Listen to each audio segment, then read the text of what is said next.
After some interesting conversations over the last week, I've become increasingly aware as to the importance of managing our well-being and mindset during the COVID-19 period because of the impact that this is having on individuals who are facing uncertain times in work, but also with change of circumstance, working from home, and just having to adapt to a new situation.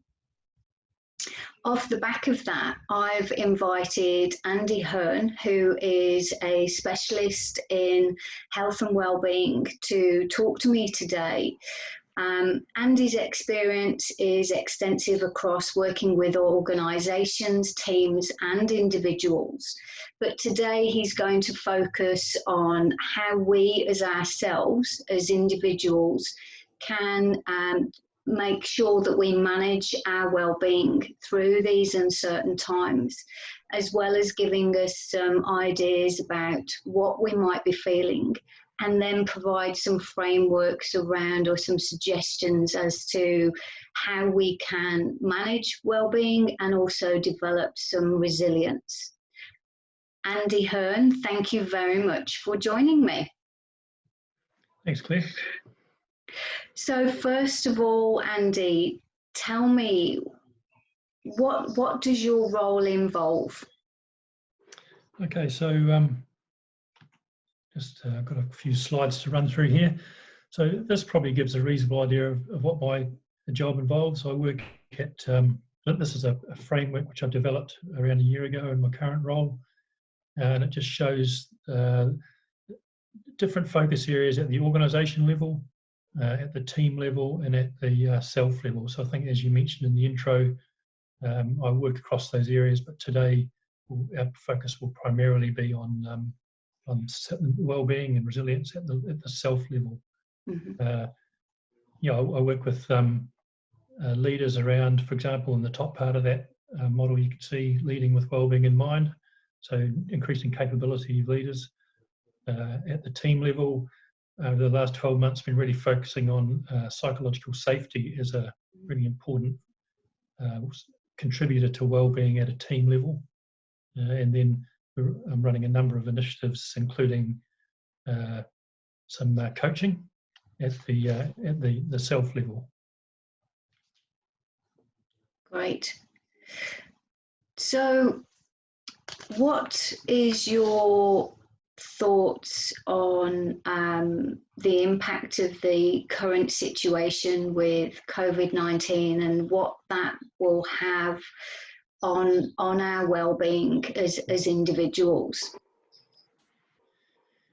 Yeah, well, I think we're probably just all still coming to grips with what this will mean and the scale of the situation that's currently unfolding.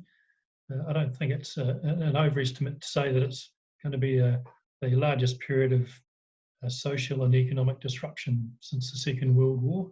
Mm-hmm. And at the moment, we're sort of up to our necks in the very beginning of it. But I think it's really important that we have a mindset that this, and we'll probably get sick of this phrase over coming weeks, but that this is a marathon, not a sprint. Mm-hmm. We're very much in this for the longer term, and all the more reason to be having a focus on our well-being and resilience, looking at what's coming. Yeah, absolutely. So just tell me a little bit more about the role that you do and how that would potentially help to support individuals. Okay, so one of the things I've been doing recently is running a number of workshops that are focusing on well-being strategies of managers and also of individuals. And because we know that there's a lot of this going on in the current environment, there's a lot of, cloudiness, a lot of overload, and people having trouble thinking straight.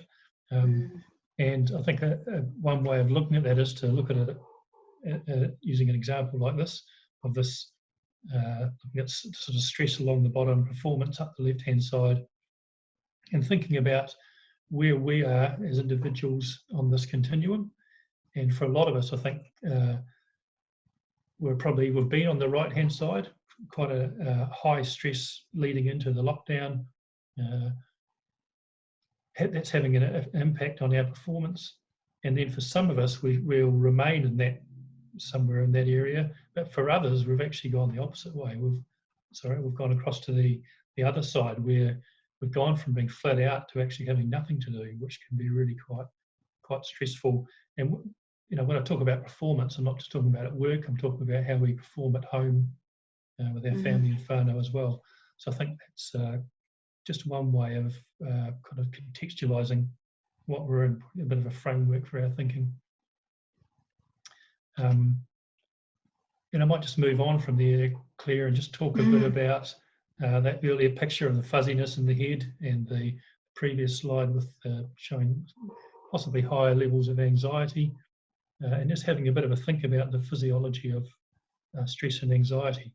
So if we have a look at this picture here, and we think about when we're exposed to external events, how our brain processes that. So at the moment, we've got a lot of external change going on, and we're taking that in through our senses, through what we're hearing and what we're reading, seeing, and we're also processing that and thinking about and making up our own kind of story around what's happening and trying to make sense of it all. And what underpinning all that is this area of the brain called the amygdala, which is often referred to as part of the emotional brain or the limbic system. And that drives some various responses. So taking in all this stimulus that we're getting from around us, the amygdala will drive responses, including the release of adrenaline. And people will be familiar with some of these symptoms, I guess, or responses to the left of the figure. So racing heart, increased breathing, muscle tension, sweating, various things. So that's like a shorter term response, often related to the release of adrenaline. And then the other thing that the amygdala is doing is it's releasing cortisol into our bloodstream. Cortisol is often referred to as the stress hormone, and it actually can be measured clinically as an indicator of stress levels. So if we put all this together, we can start to get a bit of an understanding of why, for example, experiencing some of the things you're experiencing, some of the anxiety and the racing heart and the increased breathing, but also, really importantly at the moment, I think, is some of the fogginess around our thought processes. So one of the things the amygdala does is it can override the conscious, rational decision-making that goes on in the frontal lobes of our brain. And that can, as I've got on the slide there, that can reduce our emotional regulation and lead us to be, I guess, a bit of a slave to our emotions in some ways. At the same time, we've got cortisol. We may have higher levels of cortisol, which can do a couple of things. They can decrease our immune response over time, which is, I guess, the last thing we need in the current environment. And also, cortisol can also decrease our cognition. So again, that high level thinking. And I know in Christchurch, after the earthquakes, for a period of time, there was this thing that a lot of us talked about called quake brain, and largely thought to be a result of ongoing stress and cortisol levels. So we've got a bit of a double whammy going on here in terms of our thought processes from the amygdala, from the cortisol levels. It can make it quite difficult to be making really clear, rational decisions. And maybe just to finish that, just a bit of a tip before we get on to the next part, is just around using breathing as a way of trying to override your amygdala. So your amygdala, it's really hard for your amygdala to think that you're in a really stressful situation and then drive those responses that I've just talked about involving adrenaline and cortisol. It's really hard for your amygdala to be doing that if at the same time it's receiving information that you're breathing in a really calm way. Yep. So a breathing technique like this, called the box breathing, this is just one example of it, can be a really great tool for trying to override that stress and anxiety. Yeah, Yeah, I think you've given us some really great awareness around the things that we can perhaps be mindful of that might be indicating that we're feeling anxious, or having that our well-being is starting to go in the wrong direction, and being aware of those things. And I guess it's important to acknowledge them as well. So if you're having some of experiencing things like the sweaty palms, or the pounding in the chest, or feeling, that you have got cloud, your thoughts are very cloudy, I guess it's really important to actually acknowledge those things, so that you can start to bring yourself back onto track. So the breathing technique is a really simple idea. What else can we do? Yeah, so I think one thing that we can be thinking about is how we're leading ourselves, and that can be in a context of in our family whānau environment or in our team environment. And in that context, I like to use this metaphor of the elephant and the rider. It's something that's been used for years in a behaviour change context, but I think it's quite useful just to look at it in really simple terms in our current environment as a self-awareness tool. So the elephant represents our subconscious mind, our emotions, and the rider represents our conscious thinking and our rational thought. And I think it's a really useful thing to reflect on is who's in charge really at the moment.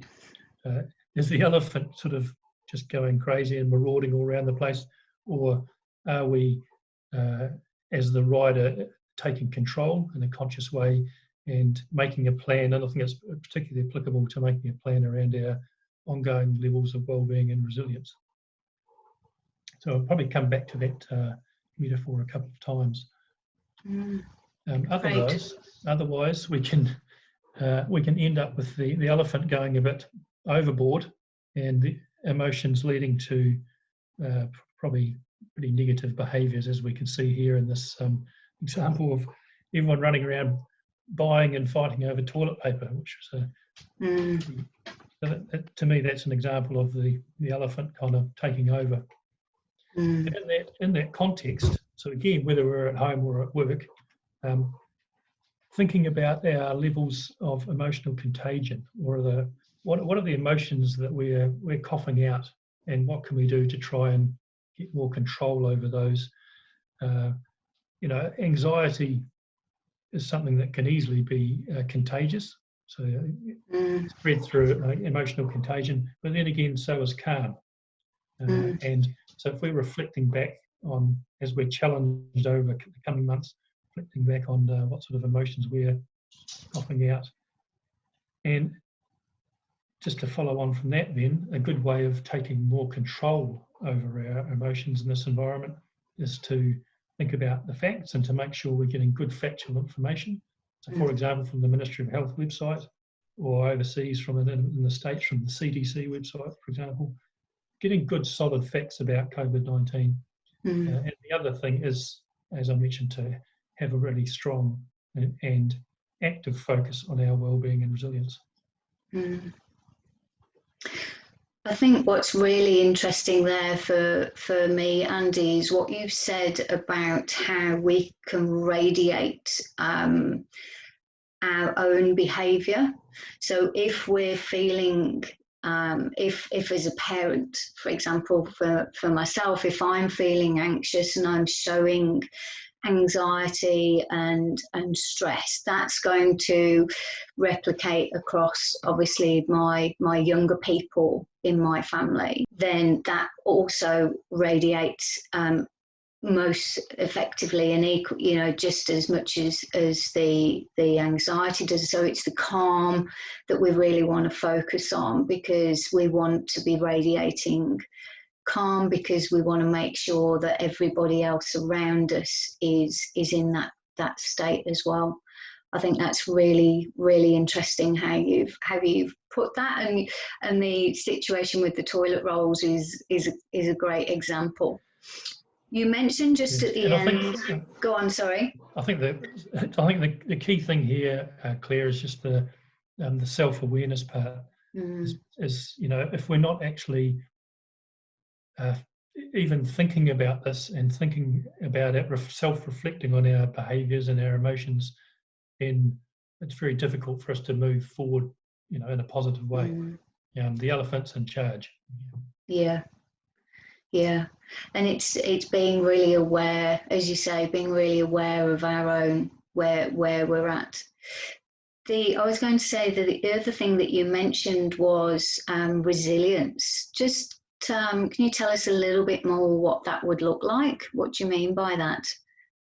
Yeah, so there's all sorts of definitions and frameworks for looking at resilience. One that I really like, that I think is really simple, is this idea of, at just a very basic level, thinking about what demands do we have placed on us, and what resources do we have to cope with those demands. So over any day or any week, this seesaw that we're looking at here is going to go back and forward from side to side. But what we really want to try and avoid is to have a chronic imbalance where we have the demands that are placed on us, over a longer period of time, outweighing the resources that we have to cope with those demands. Because that's typically, yes, in a workplace, you might think about that as a recipe for burnout, for example. And over time, that will erode your resilience and obviously erode your well-being. They're almost like two sides of the same coin, really. So that's a really, I guess, a simple way of looking at it: demands versus resources. The way I often use in presentations, and I think about in my own context, is to put that into this sort of an idea here, where we have a bucket of personal resources.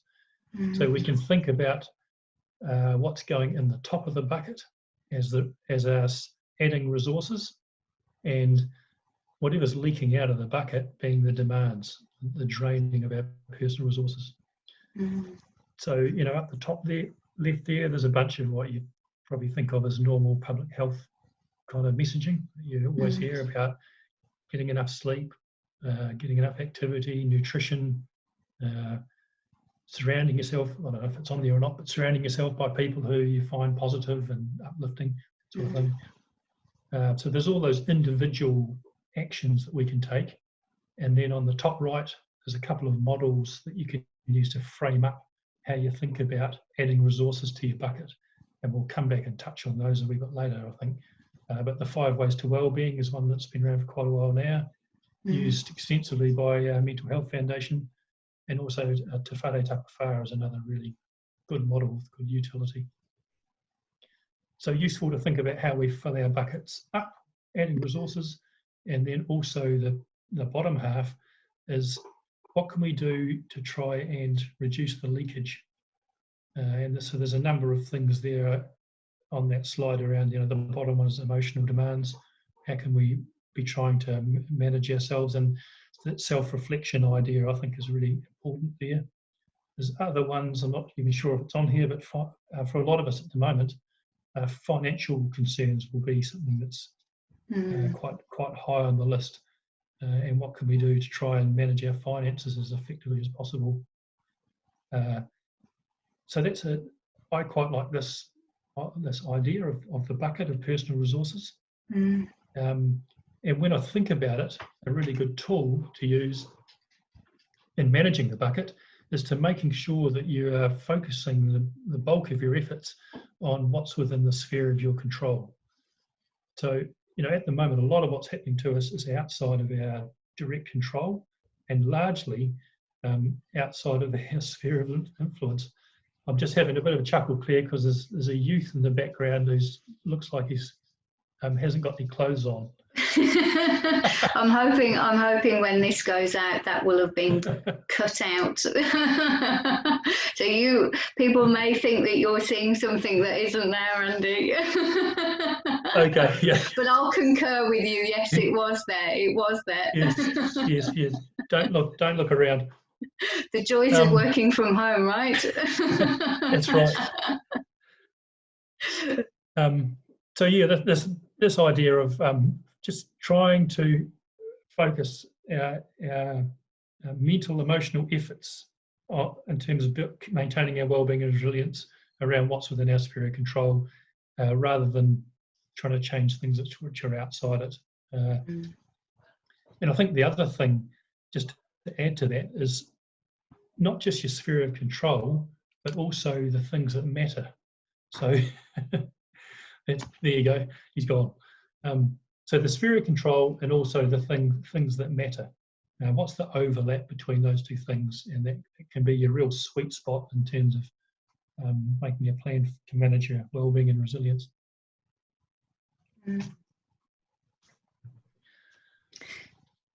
So what sort of things would you do to enable you to manage each of the well-being and the being able to maintain a level of calm? What sort of things do you do? Okay, so first of all, I use this example we talked about earlier of the breathing. I find that even just a minute, if I sit well, relax my shoulders, just go through and follow the box breathing example. Do that just to try and, like I said earlier, override any of that amygdala effect that's going on, and self-reflecting. So I had a real moment last week when I was talking to my manager, and she asked me a couple of quite simple questions, and it was off the back of a couple of weeks that had just been chaotic leading into the lockdown. And I'd been working through the weekends and stuff, and she asked me a couple of simple questions, and I actually couldn't formulate like a rational answer. And so that to me was a real kind of a self-awareness moment, thinking, wow, I've got to do some things differently here, which I then went and cleared a bunch of stuff out of non-urgent stuff out of my sort of to-do list. So that was an example of something that was really within my sphere of control that I could make some changes to. So that sort of awareness, I think, of the emotions that we're feeling and things that we're experiencing is really important. And a couple of bullet points here. Is the way I'm thinking and acting helping or harming me? It's another an excellent point, and it comes from the Lucy Hearn's YouTube clip, which I've got on the bottom of the slide there, where she talks about the 3 secrets of resilient people. So that's her 3rd secret. I think that's a really powerful self-reflection tool. And also, how am I showing up? Am I over-functioning? Am I a hamster on a wheel? Or am I under-functioning? Am I sort of sleeping until midday and haven't got much going on? So just at a basic level, that sort of thing. Then, in terms of what I would do, following that episode last week, I went through and had a think about, I used the 5 Ways of Wellbeing to sort of reflect on where I'm at the moment. So if people haven't come across this before, it comes from the UK, it's been around quite a while now, used a lot in Christchurch after earthquakes, and used by our Mental Health Foundation quite extensively. So I went through these 5 ways. It's an evidence-based, model, framework. And I was thinking about connections. So for me, Saturday afternoons at 4 o'clock, I always go and have a couple of pints with some mates. So made sure that we carried that on, even via Zoom. And we had a hilarious catch up on Saturday. I'm being active. I'm running or cycling every day, or I'm doing. Well, I've only done it once, but it's quite embarrassing doing the Les Mills 9 o'clock thing on TV. Take notice. I think that's really important for for me around my mental health, because I have a history of depression for a number of years on and off. So I need to be really aware and take notice of some of the things I know, which I start to show, if I'm starting to struggle. Keeping learning. My current contract ends in 6 months. So I've just signed up for a thing called Life Keepers, which is a course on suicide prevention, which I think is something that I'm going to use to keep learning to put myself in a better position on the job market for whatever comes next. And then the last one there, the giving, I've been offering and doing some free coaching sessions for some colleagues at work. So that's one way, it's a way in which I've gone through and just ensure that I'm covering the kind of basics across a model like that. So I'm not just having all my focus on being active, for example, which I could do, So that's the 5 ways. And the other one, which I haven't personally used, but I know a lot of people find has great utility, is the Te Whare Tapawhā model. So a Maori health framework with the different, the 4 domains of physical, spiritual, mental and emotional, and family and social. And then the more recently added one, the whenua on the bottom.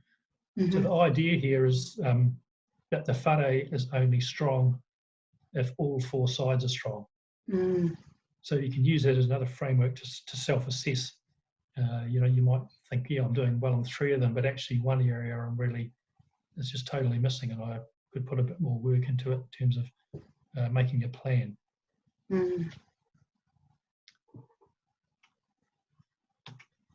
And on that note, segueing into making a plan.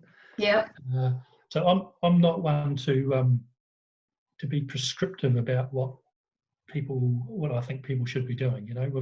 We covered in the top of the bucket. There's some typical public health messages around things like sleeping and being active and stuff. But and nutrition, how you do all those things, totally up to you. But there are some fantastic resources around which can help augment what you're doing and your thinking around that. One of them is this one from Lucy and Denise at the New Zealand Institute of Wellbeing and Resilience. An excellent, just a couple of pages with excellent ideas around maintaining our resilience and wellbeing during these times. That's at the self level. More at the work level is the Mental Health Foundation's the 5 Ways to Wellbeing. They've got a workplace toolkit. Heaps of stuff that you can use in a work environment, either now or as we come out of lockout. And a lot of it is actually personal, so you can go and look at it. There's sort of worksheets you can use for planning, for example, to come up with 2 or 3 goals that you want to set around your own well-being. So some really good resources there. There's heaps of other resources. I think one of them, actually, the second one down there, the 2020 happiness calendar from Greater Good, Berkeley Uni. So they got a calendar of just something you can do every day that you can build in if you've got kids. Lots of little ideas there. So there's heaps of resources. I think the key is really just, it might be useful to have a framework, like the bucket we talked about, personal resources, the 5 Ways to Wellbeing or Te Whare Tapawhā, and then to try and make sure that you've got some coverage of key elements and you're not just focusing on one area. So there's the self-reflection and the elephant and the rider. So reflecting on self, who's in charge, hopefully not the elephant, and then using that, some of those models around the bucket, etc., to set yourself up to make a plan. And this is just my last slide here. If things aren't going well, then just to be aware of what there is available in terms of support. So the National Health Line's the key one, 1737. That's a kind of an immediate go-to if you or anyone around you is really struggling. Employees, a number of them have a EAP program, so free workplace counselling. And I think you and I also, in the right situation, know the benefits of coaching as well. But again, I guess we need to just be careful that there's time and a place for coaching, and there's a time and a place for counselling. And if there's any doubt at all, then 1737 is a really good starting point. Yeah, absolutely. I think the what's really I'm really taking on board is the elephant and the rider, and that being aware as to your own feelings and emotions, and by being aware of your own self, then that enables you to either hopefully positively impact then the other people around you.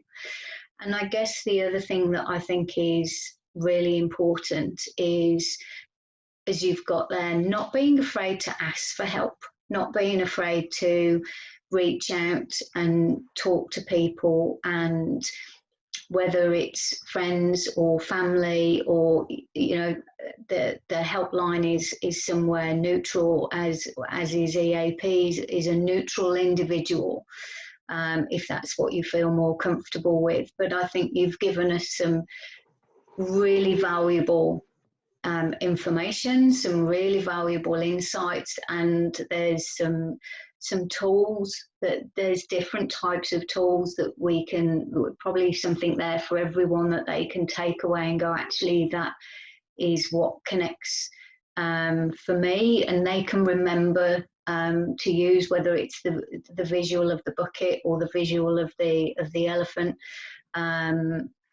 or even the lady with the wild hair, which I think that's how mine's going to be in a few weeks if I don't get a haircut soon.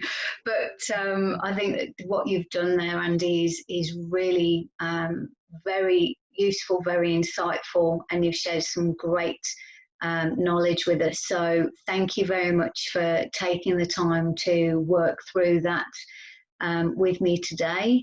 And I'm sure there'll be lots of people that really appreciate the information that you've offered. Thanks very much, Claire. Yeah, it's been great to chat. Thank you very much for your time. Really insightful. Thank you.